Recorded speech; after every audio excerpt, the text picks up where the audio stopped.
první řadě bych chtěl poděkovat tobě, Gregu, že jsi udělal čas a Adamovi, že vynechal tu školu dneska a šel mi trošku pomoct. Vlastně doufám, že se budeme teďka vídat častěji, protože bych chtěl zdokumentovat svou přípravu na mistrovství republiky pod federací NAPA, která je 2. června, myslím. Trošku vám přiblížit to, jak trénuju, jak se stravuju a co všechno mám v plánu v oblasti trénování klientů a sformování těch svých slabin prostě k dosažení nějakého prostě perfektního výsledku. Nicméně, dneska jsem si vybral Adama. Adam je vlastně závodník, dorostanec. Je to taková naděje tady v Alici. Prostě kdybyste ho viděli cvičet, tak si řeknete, že už má odcvičeno několik let, protože ten má techniku na to úplně nehorázným způsobem. I když dneska to bude trošku jiný, protože jedeme těžký ramena. Takže na techniku nekoukejte vůbec?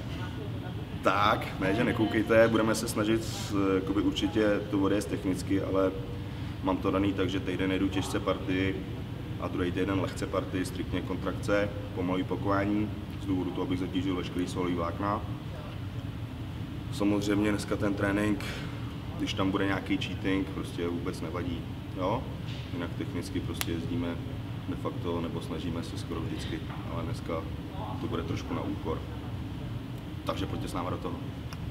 Jedna důležitá věc, my teďka jakoby na začátek pojedeme zadní ramena, pojedeme rozpožování jednodušek v předklonu. Jakýkoliv cvik budete dělat vždycky v předklonu, tak si protáhněte zadní stranou stehen, hamstringy a prdel, protože vlastně ten předklon, tu polohu těch zad, držíte všecko v těch nohách, jo? V zadku a v hamstringách. Takže to je důležité. I always want to be in control of my fucking life. I always want to be in control of my fucking life. The situation might not be fantastic and it might be stupid at the time, but it can take you somewhere. Don't worry about money. Do something cool and give a fuck about people, and it's gonna turn something around. Tady jedem, pojď! Zmačí to tam na chvíli a povol. Zmačí na chvíli a povol. Hop! Jenom lokty, ramena nejdovat. Hop!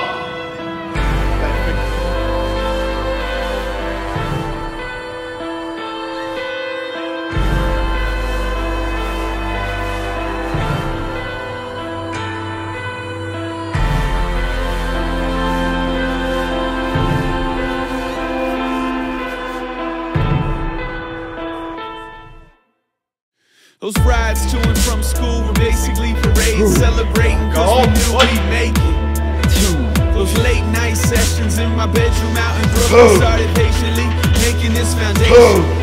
And over 10 years later, we're both still chasing greatness. Shameless when we're making these statements. The path was never perfect, but this purpose made it worth it. Right, barely fucking take us home. You salute to a bet everything you think you know.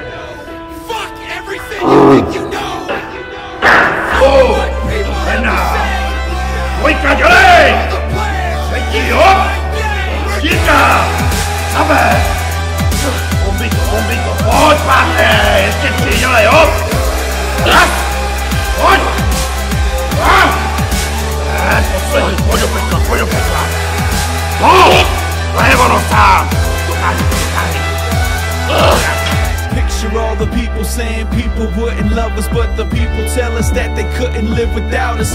That's what I call choking out the fucking doubters. Meanwhile, I'm just closing in on 20,000 fucking hours.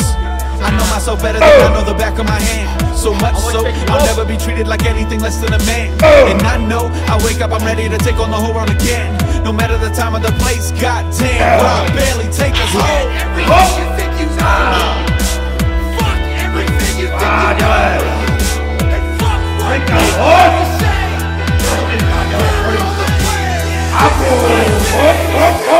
Hop! Tak, teď bych vám chtěl něco říct tady k tomu, co mám na sobě. Je to sice růžový, ale zase to má málo kdo.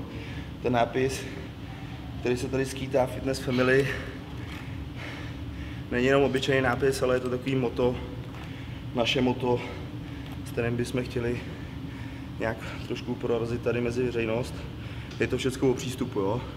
Já když jsem byl na závodech, jak na prvních, tak na druhých, tak vlastně nebejt podpory přátel a lidí, kteří se o mě starali celou dobu, tak by vlastně jakoby nebylo nic, nebyl by žádný úspěch v úvozovkách, žádný závody, prostě nic. Člověk, který jde na závody, tak potřebuje absolutní podporu. Nejenom člověk, který jde na závody, to se mýlím. I klient v posilovně vždycky. Prostě je to o tom přístupu. Když máte mezi sebou nebo okolo sebe lidi, kteří vás podporují a kteří za vás stojí a kteří vás někam vedou, tak je to daleko snazší. Jo? Mně je hrozně líto těch lidí, kteří to nemají.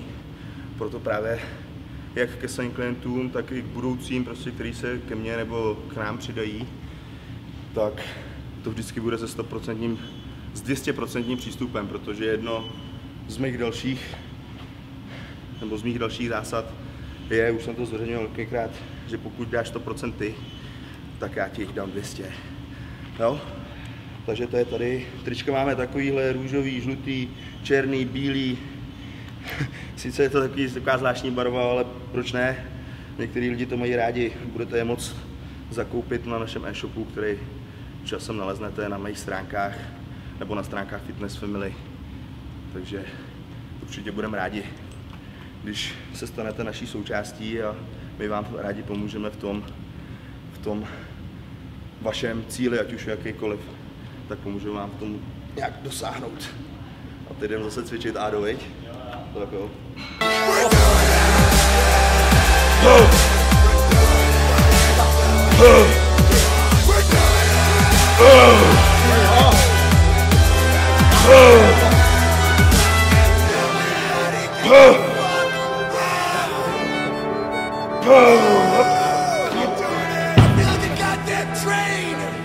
Hop! Znova! Pojď! One more, dělej, jo! Zaber, ještě jednu, dělej! A jednu za trest! Dělej, za trest! Jména jsou slabina, máme jako ženská.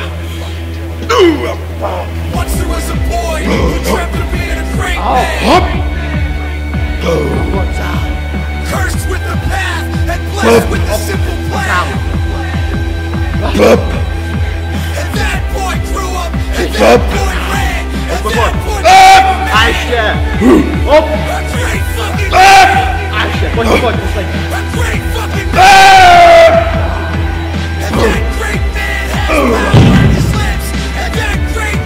Hop! A pojď!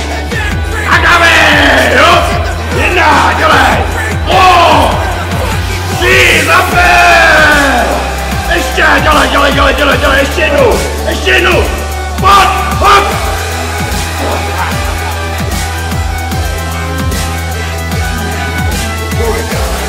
Go! Tam!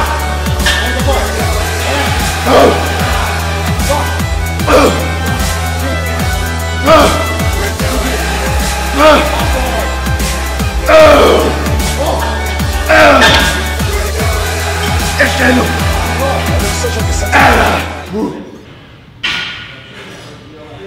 Je to náročný trénink. Ale je to o tom to tělo šokovat. Jeden týden heavy, druhý týden double heavy. Neexistuje lehký trénink. Ten, kdo dává lehký trénink, tak necvičí. A těžký se dá udělat tak s těžkou váhou, taky s těžkou váhou.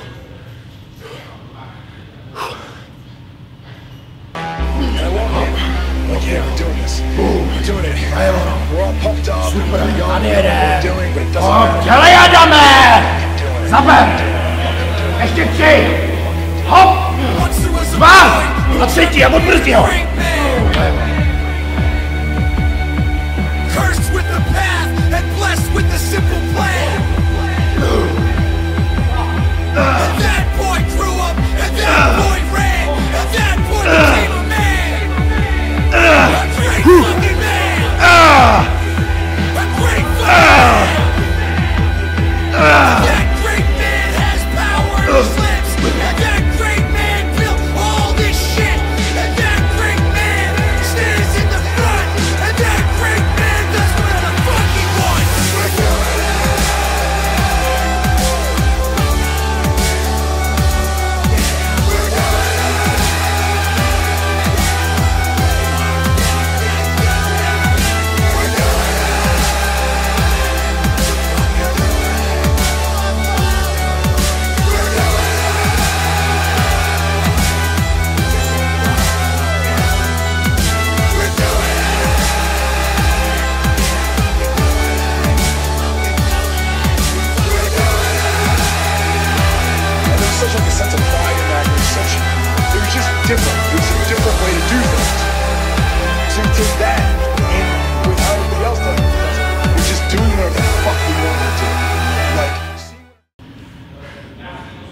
nám řekni, ty jsi známý, že jezdíš všechno jakoby hodně technicky, jaký tohle byl pro tebe šok a trénink?